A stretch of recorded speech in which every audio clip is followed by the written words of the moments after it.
We've had Verdansk for a few days now, and Cassian on my Discord has found tons of little Easter eggs and references to things that have previously happened in Warzone, as well as a couple of mysteries that maybe you'll be able to help solve. If you haven't already checked out the first video, we took a look at a calendar that was hidden away in Bunker 1 that showed the destruction of Verdansk along with the date April 22nd and the kind of days of the month lined up with 2021, which is when the destruction of Verdansk happened. Turns out there's a bunch more things like that across the map, and in this video we're going to get into that. So the first one are these washed up corpses on the shore just kind of near prison. Now some of you might immediately recognise what this is from. This is where, at the end of Verdansk, the Vodyanoi reached the shore. So this was the big ship that carried zombies to Verdansk and actually led to the destruction of Verdansk. Zombies slowly infested every part of Verdansk, and then we had to end up launching a missile to try and take them all out from Rebirth Island. It was all a little bit weird. I'm pretty sure these corpses are meant to be a reference to that, and if you go in here in Plunder, there's 2 stims that will spawn next to them, and this could be a reference to kind of the Haunting of Verdansk events, where normally if you became a zombie, to become human again you needed to collect 2 vials that would turn you back into a human. So I think that's what this is about. It's just a fun throwback to that event, and that's pretty cool. As a kind of side note, if you do go to the prison shack near here, this was one of the places that was originally open in the original version of Verdansk, but then they locked it leading up to the Pawn Takes Pawn event, and then we needed a code to get inside there. That is currently locked. Like all of the different locations, all the bunkers and all of the other shacks, there's a keypad on the side of it that looks like you can interact with it, but it just says that the keypad is inactive. Interestingly, on the game where I was recording all of this footage, you can hear a loot box inside there. So I'm thinking that these are going to open up sooner rather than later.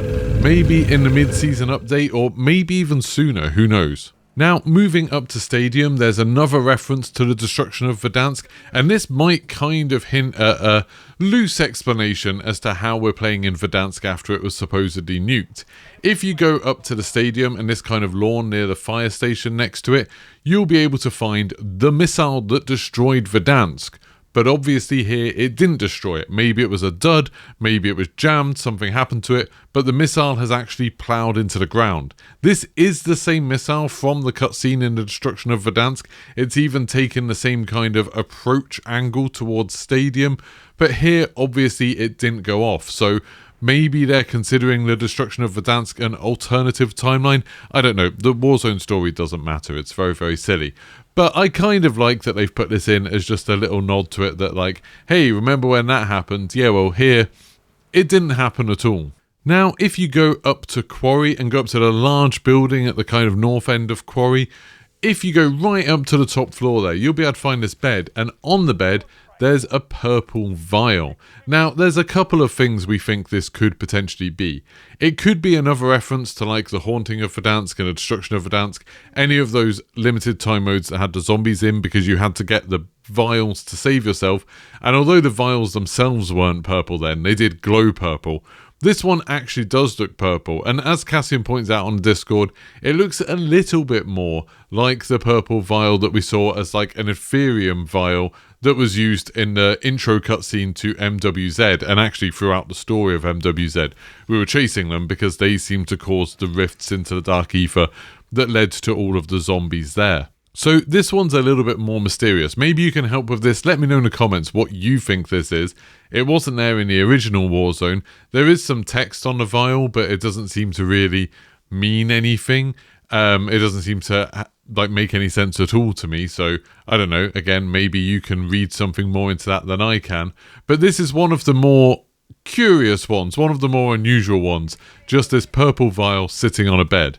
By the way, all of these things, I did try interacting with them, hitting them, shooting them, blowing them up, all of that sort of stuff, and as far as I can tell, absolutely nothing works with this.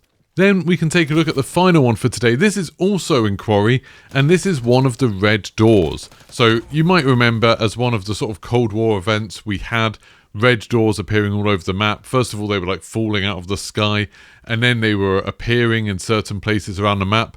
In Quarry, in this building, there was one of these red doors, and you can actually still see it in Verdansk now, but it's got a load of police tape over it saying you can't use it. You know, the police are maybe like, hey, what do we do with this? It's just a portal into another dimension. It's very, very unusual.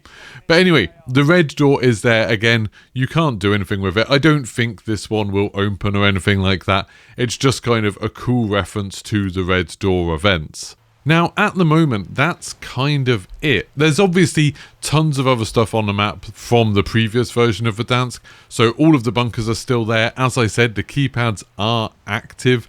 Well, they're not active, they say inactive, but they're kind of, they exist and they have a prompt on them implying that we will be able to interact with them sometime soon. And of course, as soon as we can, I'll be streaming and I'll make videos and stuff like that showing you what you can do with the bunkers. So make sure you subscribe, turn your notifications on to get notified for that. But yeah, all the bunkers are there. I know there's some other calendars dotted around that were from the old version of the map. Interestingly, there used to be some computers dotted around that you could interact with them and they'd kind of go burp burp and say invalid password or something in the original version of Verdansk. They don't work anymore, you can't interact with them, so they seem to be gone. There's also the teddy bears. I know in the blog post for the Secrets of Verdansk section, they specifically used a picture of a teddy bear. We have found these teddy bears. The one in the picture is in Stadium, but you can't do anything with them. Like, you can't interact with them. You can shoot them if you want, but they don't do anything.